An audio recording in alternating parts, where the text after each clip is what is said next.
कोई प्रश्न शेष नहीं है, बस आपकी शरण में, आपकी शरण में ले लीजिए, हमें और कुछ नहीं, सिर्फ आपकी शरण चाहिए। सारे प्रश्न आपको देकर समाप्त हो गए, उनमें कोई इच्छा शेष नहीं, बस शरण प्राप्त कर लीजिए। आप इसके बाद हमसे मिली यहाँ से। किसी को भागवतिक प्रश्न? गुरुजी मुझे अपनी शरण में ले लीजिए। हम बात करेंगे।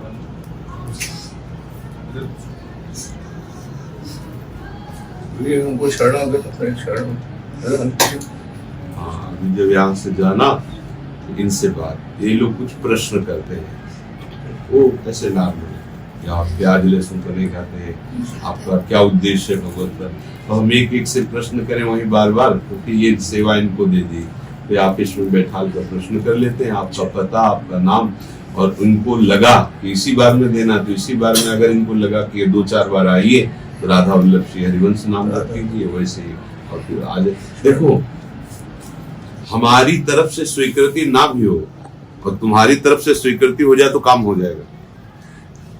हम तुम्हें शिष्य बिल्कुल नहीं माने और आपने मन वचन कर्म से गुरु मान लिया, आपका काम हो जाएगा। और हम खुद चिल्लाएं कि आप हमारे शिष्य हो, लेकिन आप हमारी बात न मानो तो काम नहीं होगा। द्रोणाचार्य जी ने एकलव्य को निकाल दिया कि हम तुमको धनुर्विद्या नहीं देंगे, हम राजपुत्रों को धनुर्विद्या देते हैं, उनको भील जंगल के हम तुम्हें नहीं देंगे। उन्होंने कहा हमने तो गुरु मान लिया आपको, मन से प्रणाम किया और वो ऐसी आकृति मिट्टी की बना करके और रोज उनकी पूजा करके प्रणाम करके धनुष पे प्रत्यंचा चढ़ाते। तो अर्जुन को जो साक्षात द्रोणाचार्य जी ने सिखाया उससे कई गुना बढ़कर धनुर्धर एकलव्य था, कई गुना बढ़कर। जितने में अर्जुन ने एक बाण मारे, आवाज उसकी पूरी नहीं हो पाई और पूरा मुख बाणों से भर दिया। होगा ऐसा धनुर्धर, अर्जुन को आश्चर्य हुआ। नजदीक गए तो उन्होंने कहा कि तुमको और तुम्हारे गुरु को दोनों को हम प्रणाम करते हैं, इतनी श्रेष्ठ धनुर्विद्या तुम्हें किसने सिखाई, कौन है तुम्हारे गुरु? तो उनका भगवान द्रोणाचार्य। उनका ऐसा कैसे हो सकता है, तुम्हें कभी गुरु जी के पास देखा नहीं, और गुरु जी ने तो सर्वश्रेष्ठ धनुर्धर का मुझे आशीर्वाद दिया और मैं स्वयं निर्णय करता हूं कि तुम्हारे समान मैं धनुर्धर नहीं हूं। तो उन पूरी बात बताई। तो देखो शिष्य को गुरु ने हटा दिया, लेकिन शिष्य को हटा दिया, नहीं सिखाएंगे। शिष्य ने ठान लिया कि अब हमारे गुरुदेव तो आप ही, बात हो गई। क्योंकि गुरु सच्चिदानंद तत्व है, मनुष्य भेष में भरे है पर वो सच्चिदानंद तत्व है। अगर गुरु का वर्ण तुम कर लो तो दीक्षा कभी भी मिले तुम्हारी बात हो गई। नहीं तो कितने ऐसे दीक्षा लेकर के भी परमार्थ विहीन जीवन व्यतीत कर रहे, तो क्या हुआ? उनको लगता है हम गुरुमंत्र, और अपराध बनता है। दीक्षा लेकर के मनमानी भोजन, मनमानी आचरण, मनमानी गंदी बातें, तो वो और मतलब दूषित हो जाता है। कम से कम जैसे आज आप दीक्षा के लिए बोल रहे हैं, तो अब तक जैसे जो भी गलतियां हुई, दीक्षा लेते ही नया जन्म होता है और उधर का सब क्राश लग जाता है। अब जो जानबूझकर फिर करोगे तो जो क्राश लगा तो प्लस में आ जाएगा, वो जुड़ जाएगा। अगर घोर पापी हो रहा भी निश्चय कर ले कि बस प्रभु मैं आपके सब माफ कर देंगे, उनका स्वभाव है। अपिचेत्सु दुराचारो भजते माम अनन्य भाग साधुरिव समंतव्या सम्यक व्यवसिता। ऐसा भगवान कह रहे, महान दुराचारी हो पर उसने सम्यक बुद्धि से निश्चय कर लिया कि भगवान के सिवा हमारा कल्याण कोई नहीं कर सकता, अब भगवान के सिवा मेरा कोई नहीं, तो भगवान कह रहे मैं उसे साधु बना देता हूं। और ऐसे उदाहरण इतिहास में कि बड़े बड़े हिंसक, चोर, व्यभिचारी भगवान के महान भक्त ब्रह्म ऋषि बन गए, वाल्मीकि भय ब्रह्म समाना।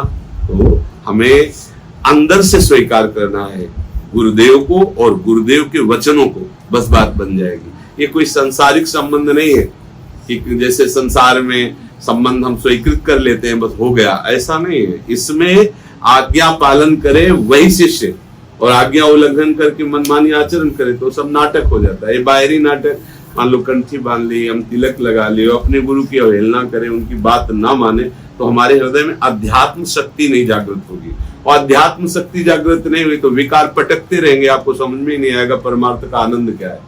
एक भगवदानंद है, तो विषयानंद का त्याग करके भगवदानंद की अनुभूति करने पर ही आपको पता चलेगा कि शास्त्र जो जो बोल रहे सब सत्य है। अब विषयानंद का त्याग नहीं, भगवदानंद का अनुभव नहीं, तो लगता है कि क्या आनंद है, कुछ भी करो अंतिम में विश्राम तो विषयों में ही मिलता है। ये खा ले, ये सूंघ ले, ये देख ले, ये छू ले, ये भोग ले, भगवदानंद किसे कहते हैं? जब सही मार्ग में चलोगे तो जिन भोगों के लिए लोग एक दूसरे की हिंसा करते हैं वो भोग तुम्हें ऐसे दिखाई देंगे, मलवत बमनवत, रमा बिलास राम अनुरागी, तजत बमन जिम जन बड़भागी। जैसे कोई बमन उल्टी कर दे, देखने को मन, ऐसे देखने को मन नहीं होगा। और कहीं और भगवत दर्शन की लालसा जग गई तो ब्रह्मादिक के भोग सब विषम लागतता ही, नारायण ब्रजचंद की लगन लगी जाए। अब लगन लग गई, कैसे प्रभु को निहारूं, कैसे प्रभु से मिलूं, तो ब्रह्मादिक के भोग भी उसे विष के समान लगते हैं। ये पार्थिव मर्त भोगों की तो बात जाने दो। तो हमें लगन पूर्वक गुरुदेव का वर्ण करके गुरुदेव के वचनों के अनुसार चलना चाहिए। और जहां ऐसा चले बस बात बन गई।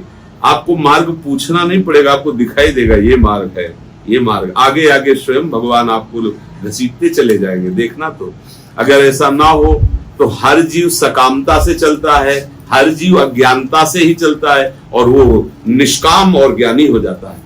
तो भगवान ही तो उसे प्रदान करते हैं ज्ञान, भगवान ही उसको पूर्ण काम करते हैं। तो उनकी आश्रय लेकर, उनकी शरण होकर गुरुदेव के बताए हुए उपासना में लग जाए, फिर कोई प्रश्न नहीं रहता।